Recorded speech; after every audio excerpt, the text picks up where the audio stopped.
أعوذ بالله من الشيطان الرجيم بسم الله الرحمن الرحيم السلام عليكم ورحمة الله وبركاته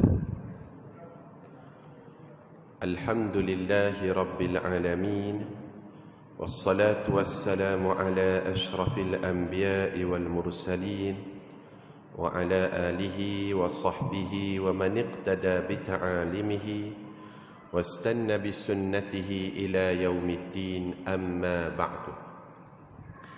Yang sama-sama kita hormati dan kita muliakan pengurusi bersama dengan ahli jawatan kuasa Masjid At-Taqwa, Tuan Imam, Tuan Bilal, para alim ulama, pemimpin-pemimpin masyarakat, muslimin muslimat, insya-Allah kita semua termasuk dalam kalangan hamba-hamba Allah yang dimuliakan pada malam ini. Amin ya rabbal alamin.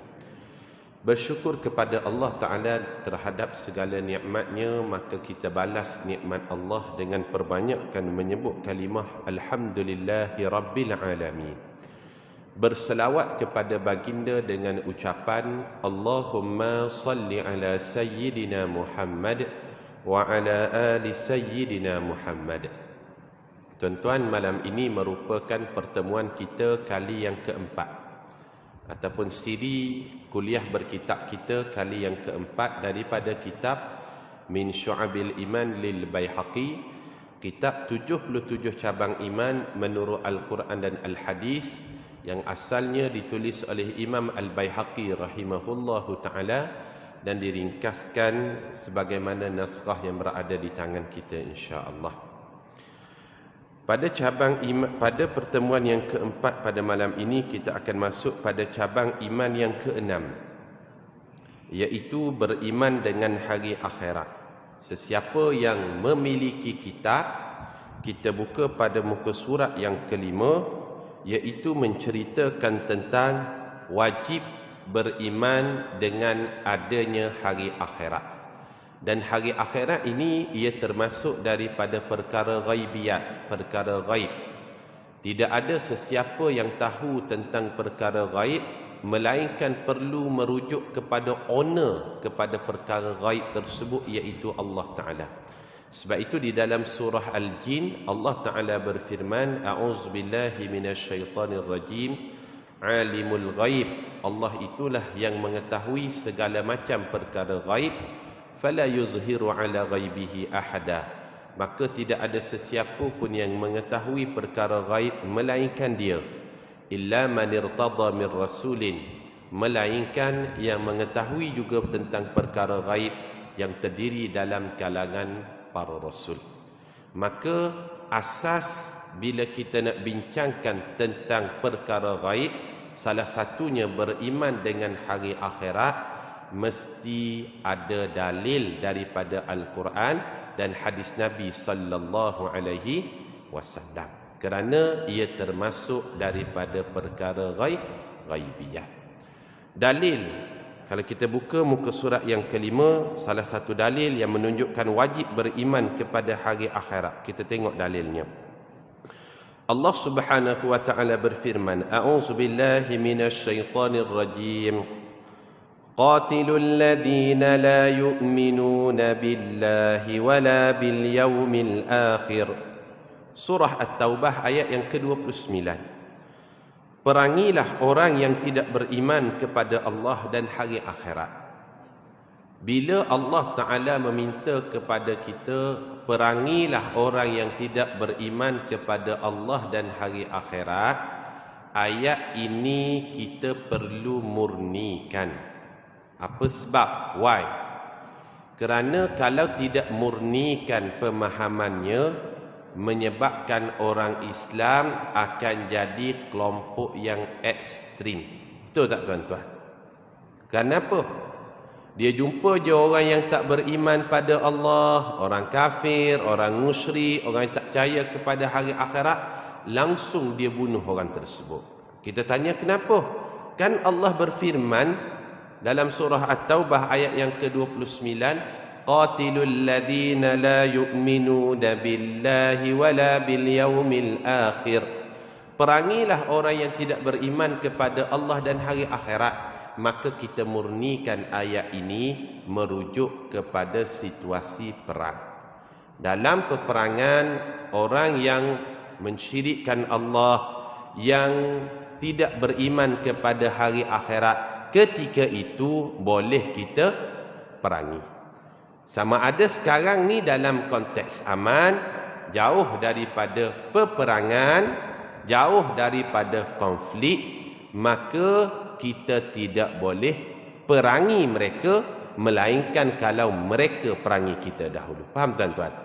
Lalu Allah Ta'ala berbicara ayat, perangilah orang yang tidak beriman kepada Allah dan hari akhirat. Ayat ini merujuk dalam konteks perang. Kalau anda tak ceritakan perkara ini, dibaca ayat ini langsung diterjemahkan secara literal, dipraktikkan, maka orang-orang yang tidak beriman pada Allah habis diperang di Taman Tung Razak. Boleh ataupun tidak? Tak boleh. Apa sebab? Ayat ini berbicara dalam konteks perang, tuan-tuan. Faham tak? Tuan-tuan yang dimuliakan Allah Subhanahu wa taala, beriman dengan adanya hari akhirat ia termasuk daripada rukun iman kita. Hari akhirat ataupun hari kiamat ni Rasulullah sallallahu alaihi wasallam ceritakan ia berlaku dalam dua fasa. Hari akhirat ataupun nama lainnya, hari akhirat ni banyak nama lainnya. Yaumul akhirah, yaumul jaza, yaumul qiyamah, yaumuddin. Ia berlaku dalam dua fasa. Fasa macam mana? Fasa yang pertama, fasa ditiupkan sangkakala yang pertama. Fasa yang kedua, ditiupkan sangkakala yang kedua. Faham tuan-tuan? Ditiupkan sangkakala yang pertama ataupun fasa yang pertama ini merujuk kepada fasa penghancuran seluruh alam semesta. Inilah yang Allah Ta'ala ceritakan melalui 3 surah. Surah At-Takwir, Surah Al-Infitar, Surah Al-Insyiqaq. Idza syamsu kuwirat, bila kamu melihat matahari itu dibelit, diputar Allah. Wa idzan nujumu kadarat, bila kamu melihat ketika berlakunya kiamat, seluruh planet-planet akan jatuh bergelimpangan. Kemudian apa lagi? Wa idzal 'isharu uttilat, kamu tengok harta-harta akan ditinggalkan oleh tuan dia. Wa idzal biharu sujjirat, dan apabila lautan dipanaskan Allah. Wa idzal jibalu suyirat, kamu melihat bukit-bukau itu menjadi seperti debu. Proses-proses yang diceritakan di dalam juzuk yang ke-30 tentang hari kiamat banyak menceritakan tentang fasa yang berlaku pada fasa kiamat yang pertama, iaitu fasa penghancuran bumi dan seluruh alam semesta. Ini fasa yang pertama ketika ditiupkan sangkakala yang pertama. Manakala fasa kiamat yang kedua, iaitu fasa kita semua akan dibangkitkan daripada kubur masing-masing untuk kita dihitung amal kita di padang mahsyar, melainkan kelompok-kelompok tertentu sahaja yang amalnya tidak dihitung oleh Allah. Apa sebab? Mereka itu termasuk dalam kalangan orang yang masuk syurga tanpa hisab. Faham tak tuan-tuan?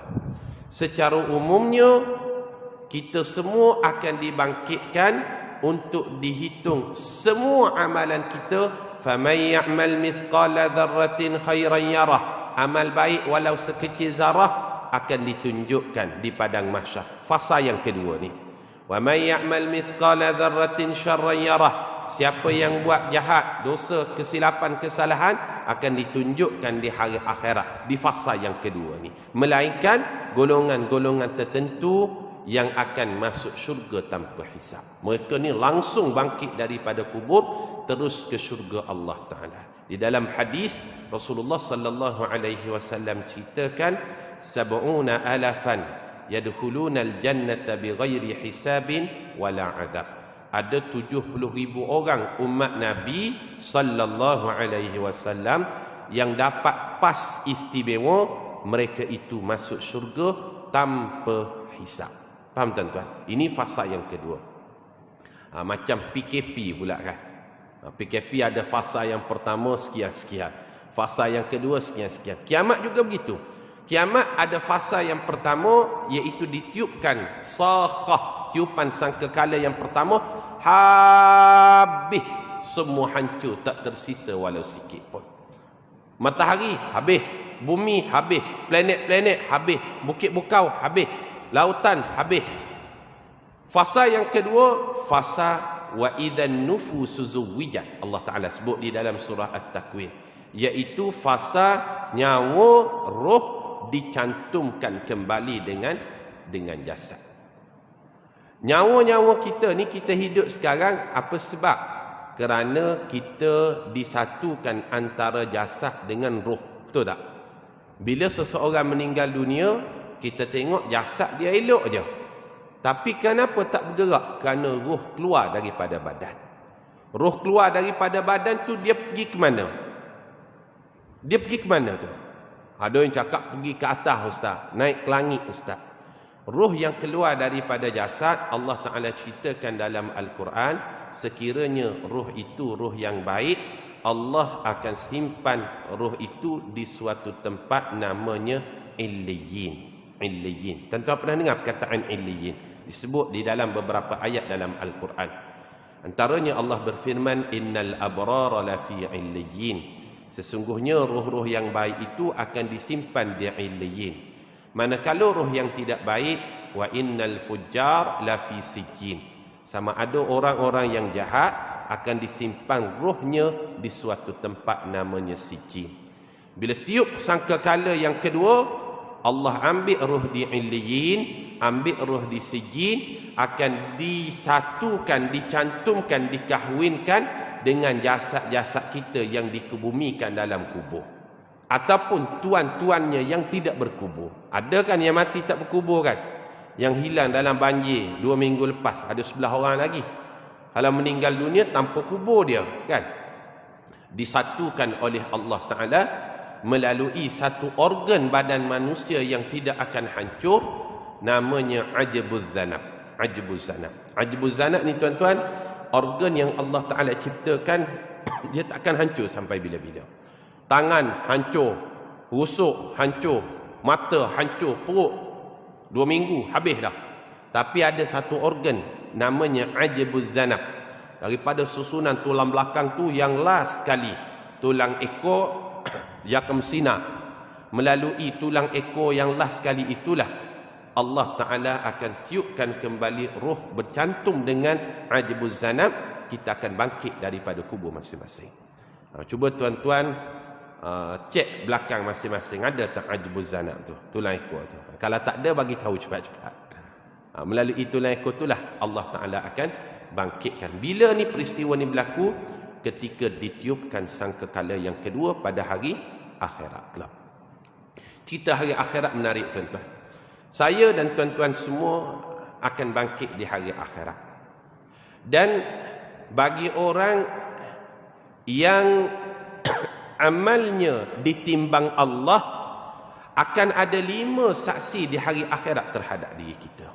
Ada berapa saksi? 5 saksi. Saksi yang pertama, Allah akan menjadi saksi terhadap diri kita. Tak boleh nak tipu ni. Kalau di dunia bolehlah buat sepelek-sepelek kan, boleh tutup sini, tutup situ. Tapi di hari akhirat yang menjadi saksi itu siapa? Allah. Alaisallahu biahkamil hakimin, dalam surah At-Tin. Bukankah Allah akan menjadi hakim yang paling adil di hari akhirat? Bila Allah jadi saksi, kita nak tutup salah kita, kesilapan kita, nak rasuah Allah, ingat Allah Ta'ala terima. Wallahu huwal ghaniyul hamid, dia maha kaya. Maka saksi yang pertama di hari akhirat itu sendiri adalah Allah Ta'ala. Yang kedua yang menjadi saksi di hari akhirat, kita belajar pada malam ni tentang cabang iman yang ke-6, beriman dengan hari akhirat. Saksi yang kedua itu terdiri dalam kalangan para malaikat. Bila malaikat jadi saksi, agak-agak boleh nak tipu lagi tak? Tak boleh dah. Ini saksi yang kedua. Yang ketiga yang akan jadi saksi, siapa dia? makhluk-makhluk lain. Makhluk-makhluk lain. Sejadah yang tuan-tuan bawa tiap-tiap hari datang Masjid At-Taqwa ni, di hari akhirat dia akan jadi saksi. Selipar yang tuan-tuan pakai untuk datang ke masjid ni, dia akan jadi saksi. Tempat yang tuan-tuan sujud, dia akan jadi saksi. Ikan yang kita pelihara di rumah kita, dia akan jadi saksi. Kucing yang kita jaga, dia akan jadi saksi. Apa sebab? Makhluk-makhluk lain, sama ada makhluk itu bernyawa ataupun tidak, dia akan menjadi saksi di hari akhirat terhadap diri kita. Ini yang ketiga. Yang keempat, saksi di hari akhirat tubuh badan kita sendiri. Anggota badan kita. Mulut ke Ustaz? Kalau mulut jadi saksi, boleh jadi orang tu akan berbohong. Betul tak? Lalu Allah Ta'ala nyatakan terus dalam surah Yasin, mulut tak boleh jadi saksi. Buktinya Allah Ta'ala katakan, Al-yawma nakhtimu ala afwahihim. Kemudian, wa tukallimuna aydihim. Kemudian, wa tashhadu arjuluhum bima kanu yaksibun.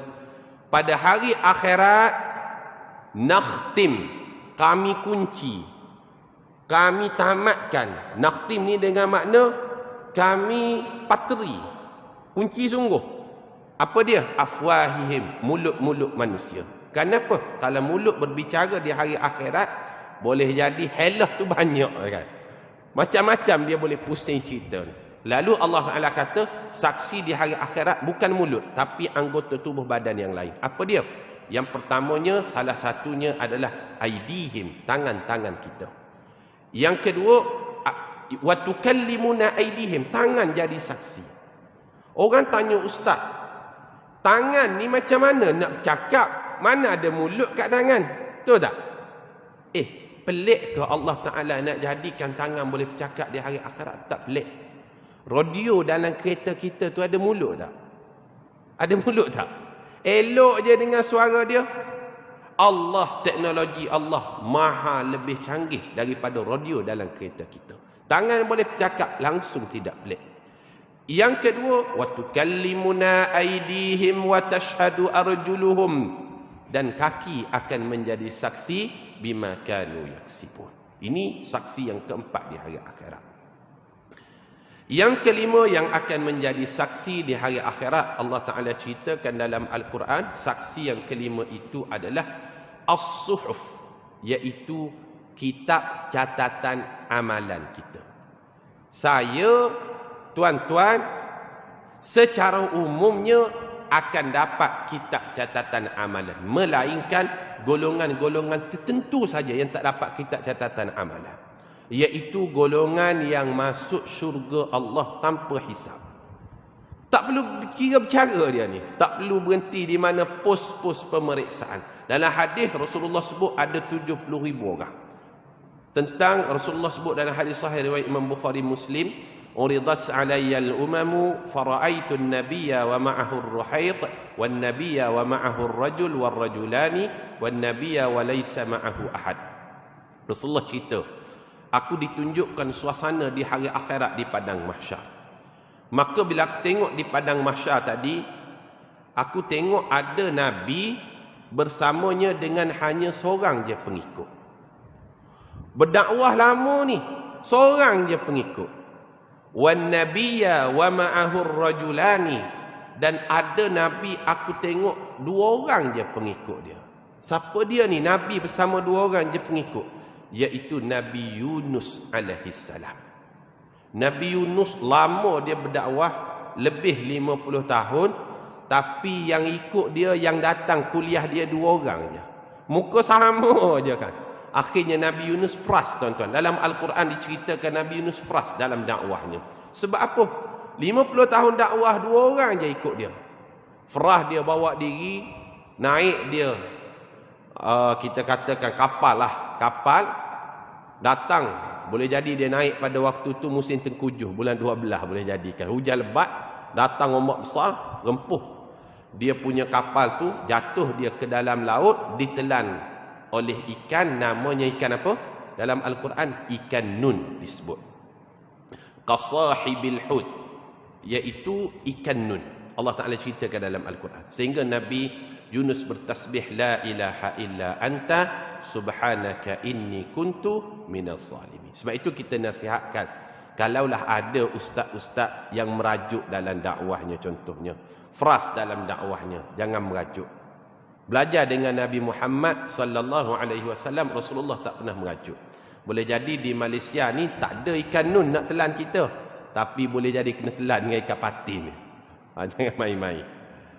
Rasulullah sebut, aku tengok di hari akhirat ada Nabi seorang pengikut, ada Nabi dua orang pengikut, yang lagi teruk ada Nabi walaisa ma'ahu ahad, langsung tak ada pengikut di hari akhirat. Allahu akbar. Dakwah dah, kempen dah, tapi tak ada orang undi bila pilihan raya. Boleh jadilah kalah, menang ni macam mana ni, hilang deposit tu, kosong, tak ada pengikut langsung. Lalu Rasulullah ceritakan, bila aku tengok idru fi ali sawadun azimun fazanantu annahum ummati, bila aku tengok satu sudut di padang mahsyar, satu sudut itu ada kelompok manusia cukup ramai, aku sangkakan kelompok yang ramai itu adalah umat aku. Faqila li hadza Musa wa qaumuh, maka malaikat katakan kepadaku, sesungguhnya umat yang ramai itu bukan umat kamu, itu sebenarnya adalah Nabi Musa dan kaum dia. Rasulullah sedih. Rasulullah pandang satu sudut yang lain di padang mahsyar, maka Rasulullah tengok ada satu umat yang jauh lebih ramai daripada umat tadi. Maka dikatakan kepada Rasulullah oleh malaikat, hadhihi ummatuk, umat yang paling ramai itulah sebenarnya umat kamu. Wa ma'ahum sab'una alafan yadkhuluna al-jannata bighairi hisabin wala adab. Dalam ramai-ramai umat tersebut ada seramai 70,000 orang yang layak masuk syurga tanpa dihisab, tanpa diazab. Ada 70,000 orang, tuan-tuan.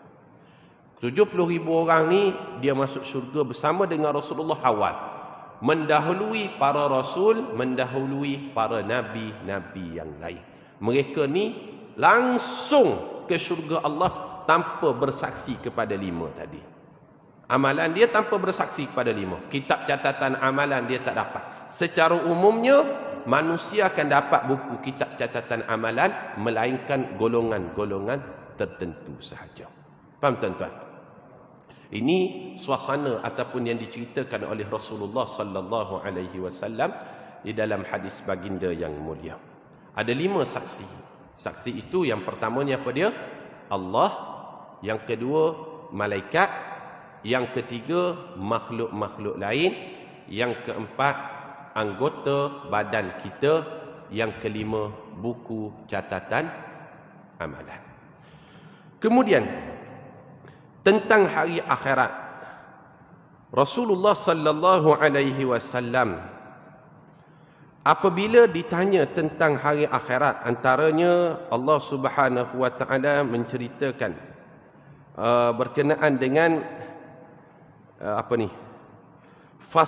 bila ditanya kepada Nabi sallallahu alaihi wasallam tentang hari akhirat, Rasulullah sallallahu alaihi wasallam sebut di dalam hadis yang diriwayatkan oleh Imam At-Tirmizi, Rasulullah kata, man sarrahu an yanzura ila yaumil qiyamah ka'annahu ra'yal 'ain falyaqra idza asy-syamsu kuwirat wa idza an-nujumu kadarat wa idza as-samaa'u inshaqqat.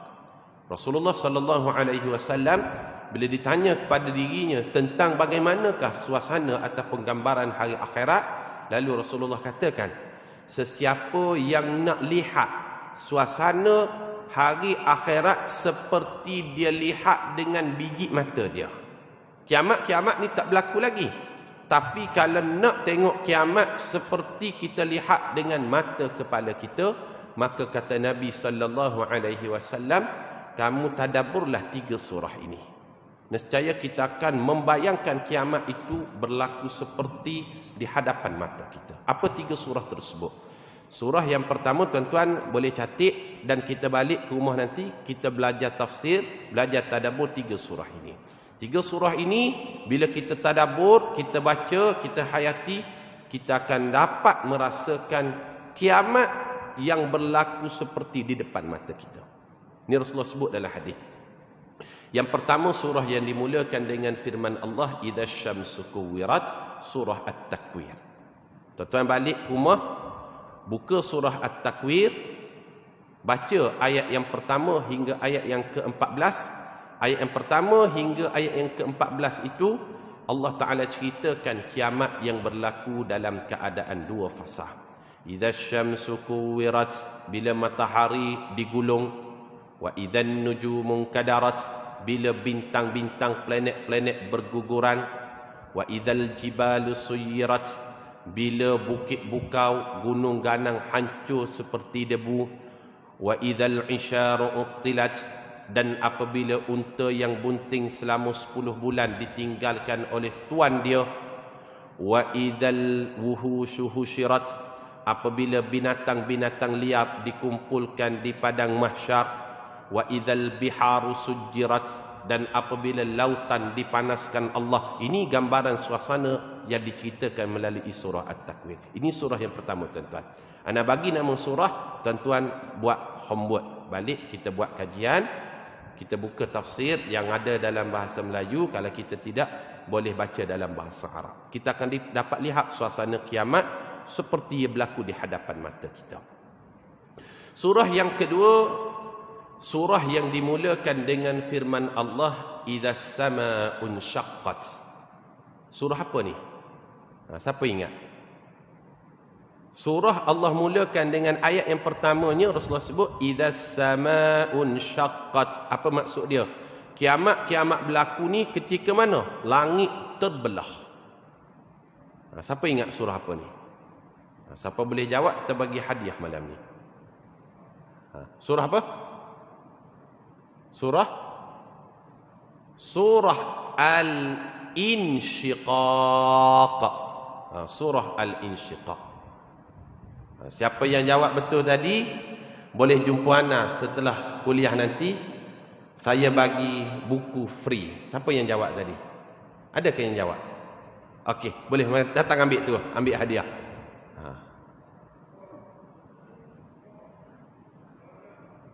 Ambil. Nanti datang kelas pengajian setiap hari Sabtu minggu yang pertama kuliah maghrib. Okey, sama-sama. Masjid At-Taqwa.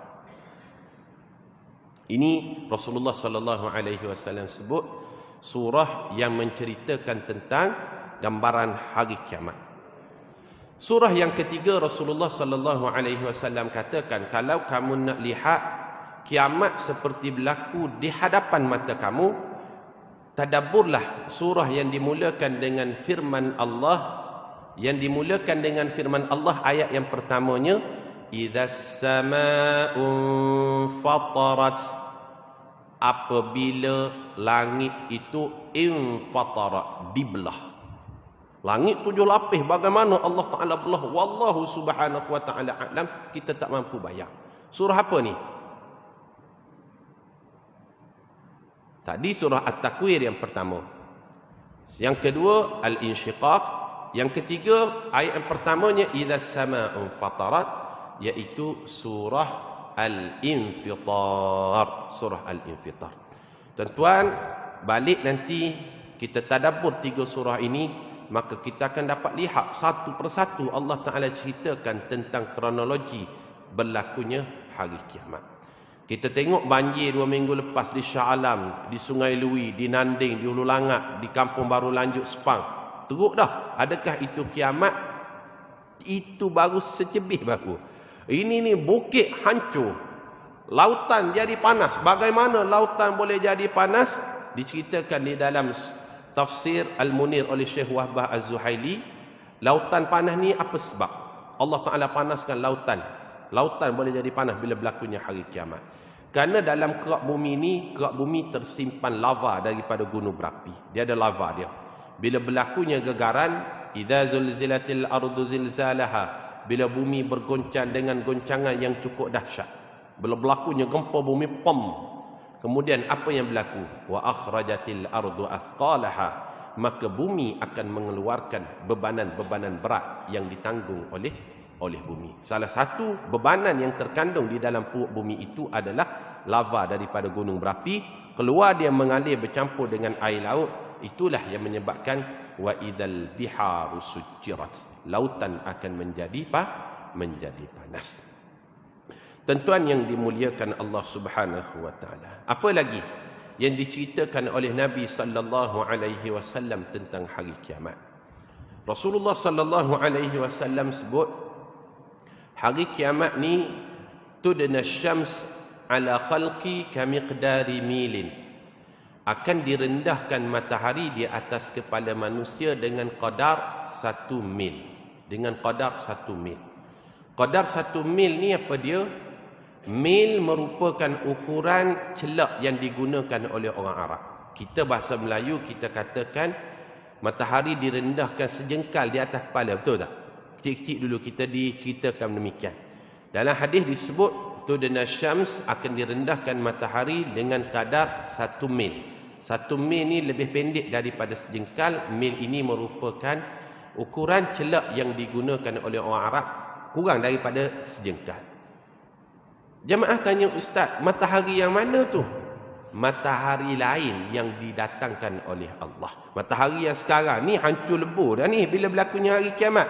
Bila tibanya di padang mahsyar, Allah Ta'ala datangkan matahari yang lain. Faham tuan-tuan? Matahari sekarang ni idza syamsu kuwirat, semuanya digulung oleh Allah Subhanahu wa taala. Sebab itulah bagaimana kita nak menghadapi suasana tersebut di hari akhirat kelak. Kata sahabat Nabi sallallahu alaihi wasallam namanya Abdullah bin Mas'ud radhiyallahu anhu, menghadapi dahsyatnya hari kiamat kita lakukan 4 perkara ni. Nak menghadapi suasana hari kiamat yang begitu dahsyat, ada manusia Rasulullah sallallahu alaihi wasallam ceritakan bangkit dia dalam keadaan telanjang. Ini disebut dalam hadis kan. Yusyarun nas huffatan urratan ghurlan ghaira makhtunin. Manusia akan bangkit di padang mahsyar dalam 3 keadaan. Secara umumnya 3 keadaan. Yang pertama dalam keadaan tidak berpakaian, yang kedua dalam keadaan berkaki ayam, yang ketiga dalam keadaan tidak bersunat, tidak berkhatam. Teruk suasana dia ni. Menunggu bilakah masanya akan dihitung amalan kita. Bila tiba giliran kita, ada manusia yang tak tahan sehingga dia katakan, wahai Allah, berilah apa-apa keputusan sekalipun, walau ilan nar, walaupun dicampur dalam neraka sekalipun, aku lebih sanggup daripada menunggu di padang mahsyar. Kerana dia sangkakan menunggu di padang mahsyar lebih azab berbanding dengan azab di dalam neraka.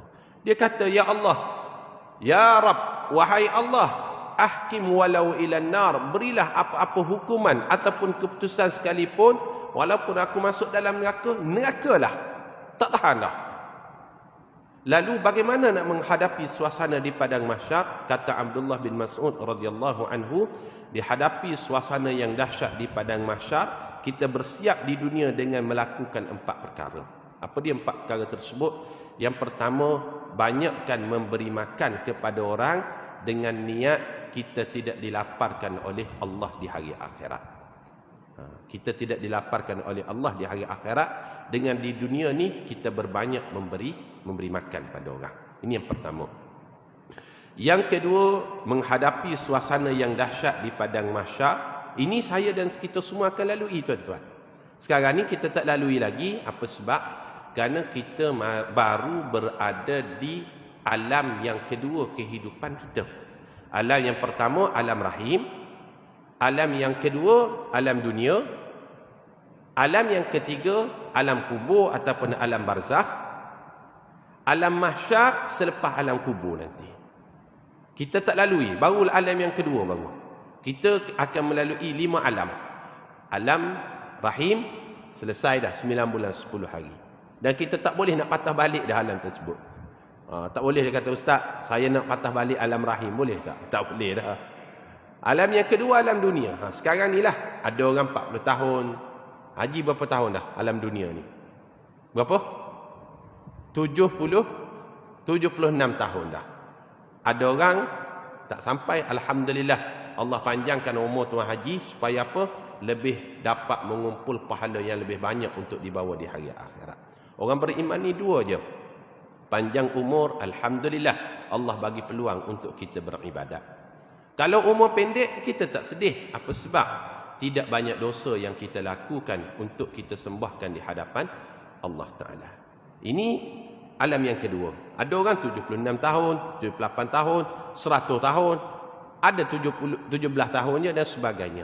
Alam yang ketiga nanti, alam barzakh. Sebahagian daripada kita ni, boleh jadi ayah kita, mak kita, datuk nenek kita, dah sampai alam yang ketiga dah. Alam yang keempat, belum lagi. Alam yang keempat itulah yang dinamakan dengan alam mahsyar. Yang kita belajar sekarang ni, cabang iman yang keenam, menceritakan tentang alam mahsyar. Maka menghadapi suasana di alam mahsyar, kata Abdullah bin Mas'ud, yang pertama, berbanyaklah memberi makan kepada orang dengan niat semoga Allah tidak laparkan kita di sana. Yang kedua, berbanyaklah memberi minum kepada orang dengan niat Allah tidak dahagakan kepada kita di sana. Bagi minum pada orang. Contohnya di Masjid At-Taqwa ni tak ada minuman contohnya. Macam mana? Lupa nak beli. Contoh. Betul-betul tak ada. Tapi nasib baik anda tak minum air masuk kuliah. Kita bersama tak minum air masuk kuliah. Contohnya kita tengok masjid ni tak ada air. Kita pun beli air mineral. Ada masjid anda pergi memang ada penyumbang dah. Bahagian air dia yang sponsor tiap bulan. Dia tengok kurang je, dia sponsor. Niatnya apa? Ya Allah, moga-moga dengan sedekah minuman ini Allah Ta'ala tidak dahagakan aku di hari akhirat. Ini yang kedua. Yang ketiga, berbanyaklah memberi pakaian yang elok kepada orang dengan niat Allah tutup keaiban kita di hari akhirat. Yang ketiga.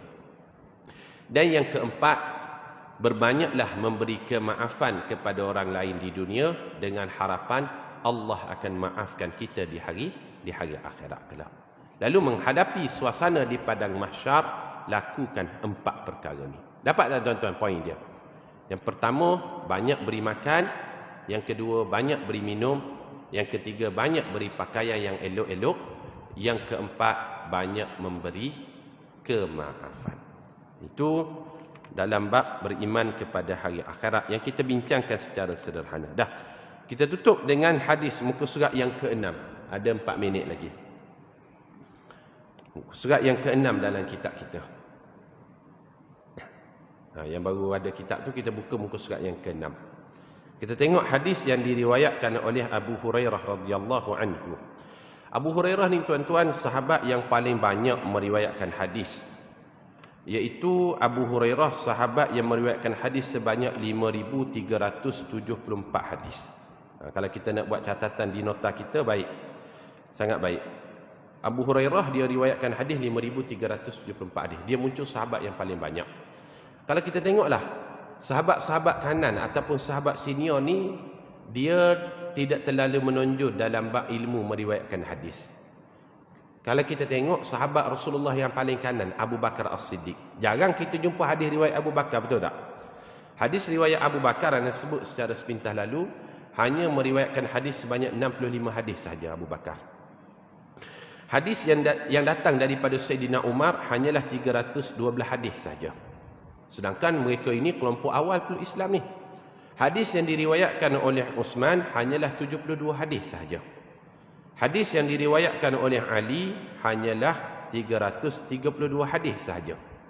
Berbanding dengan sahabat-sahabat junior yang lain, Abu Hurairah 5,374 hadis. Abdullah bin Umar, anak Sayyidina Umar, 2,630 hadis. Anas bin Malik, pembantu Nabi, muda lagi dia. Ketika Rasulullah meninggal dunia, umur dia 20 tahun. Meriwayatkan hadis 2,286 hadis. Aisyah 2,210 hadis. Anda sebut secara ringkas ni, tentu anda dapat angka tu balik, boleh rujuk dalam YouTube ataupun dalam Facebook masjid. Apa yang cuba anda sampaikan? Kenapa sahabat senior sikit riwayat hadis daripada mereka, sahabat junior banyak meriwayatkan hadis daripada mereka? Ini menunjukkan sahabat itu sendiri ibarat jari kita, tidak sama panjang, tidak sama pendek. menunjukkan kelebihan satu sahabat dengan sahabat yang lain berbeza-beza. Faham tuan-tuan? Ada sahabat yang menonjol dalam bidang politik, Abu Bakar, Umar, Uthman, Ali. Ada sahabat yang menonjol dalam bab businessman, Abdul Rahman bin Auf. Ada sahabat yang menonjol dalam bidang jihad, Khalid bin Al-Walid. Ada sahabat yang menonjol dalam bidang tafsir, Abdullah bin Abbas. Ada sahabat yang menonjol dalam bidang hadis, salah satunya adalah Abu Hurairah radhiyallahu anhu. Apa sebab? Why? Kerana seperti jari, tidak sama panjang, tidak sama pendek. Kelebihan satu sahabat dengan sahabat yang lain berbeza-beza. Faham tuan-tuan? Ini anda ceritakan secara ringkas. Kita baca hadis dia. Walladhi nafsu Muhammadin biyadihi لتقومن الساعة وثوبهما بينهما لا يتبايعانه ولا يطويانه ولتقومن الساعة وقد انصرف الرجل بلبن لقحته من تحتها وقد رفع أكلته إلى فيه لا يطعمها. Hadis sahih riwayat Imam Bukhari Muslim. Maksudnya, demi Tuhan yang diri Muhammad berada dalam kekuasaan Allah, kiamat pasti berlaku sedangkan jual beli baju mereka berdua belum selesai dan belum dibungkus. Kiamat pasti berlaku ketika seorang lelaki beredar dengan membawa susu kambingnya belum sempat dia minum. Dan kiamat pasti berlaku ketika orang yang mengangkat suapan makanannya belum sempat lagi dia makan, tengok-tengok kiamat itu berlaku. Apa makna hadis ini? Kiamat berlaku dalam keadaan tiba-tiba manusia lalai dengan perkara lain. Tak ingat pun dengan hari kiamat, tengok-tengok sudah datang kiamat pada diri dia. Itu makna hadis tersebut. Belum sempat makan lagi, baju yang beli belum sempat pakai lagi, kambing yang dia tarik tadi belum sempat masuk dalam kandang lagi. Tiba-tiba berlaku kiamat dah. Menunjukkan manusia sibuk dengan urusan dunia, lupa dengan urusan akhirat di akhir zaman. Wallahu alam tuan-tuan. Kita berhenti cabang iman yang ke-5, yang ke-6 beriman dengan hari akhirat. Bulan depan kita akan belajar tentang cabang iman yang ke-7, beriman dengan kebangkitan selepas kematian insya-Allah. Wallahu alam. Assalamualaikum warahmatullahi wabarakatuh.